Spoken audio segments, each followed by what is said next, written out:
Today, here in Calais, it's extremely cold and wet and windy, but there's not much pressure on the port authorities. You can see, I don't know how much you can see just by the side of me, but there aren't very many lorries coming through, very few cars as well.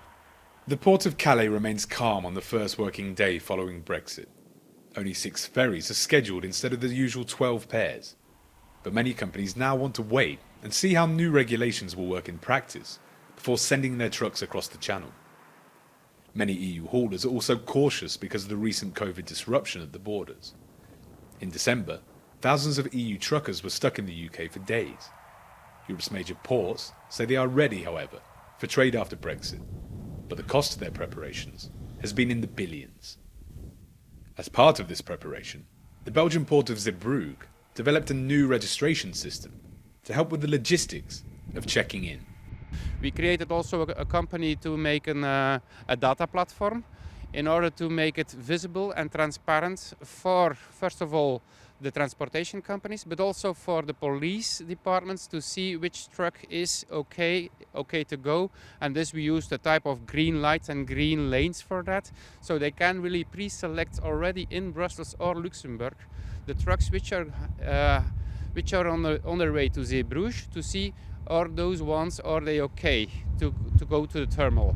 There could be extraordinary pressure on the port of Dublin very soon, as many truckers look to take a direct ferry to the continent in order to avoid the UK. But that's not the only new problem that the new year has brought. Brussels is coming under increased pressure to justify its COVID-19 vaccine plan, as member states complain about a lack of doses and a slow rollout. Markus Söder, the top official of Germany's largest region, Bavaria, says that the European Commission's process for buying and approving the Pfizer-BioNTech vaccine was not good enough. But the EU has defended itself, arguing its plan was approved at the highest level.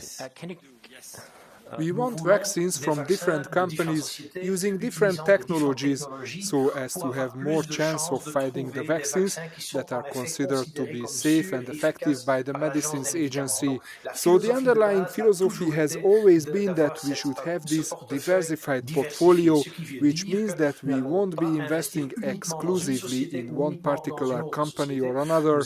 We are investing in several different companies. This is an approach which has been clearly supported at the highest level in the member states.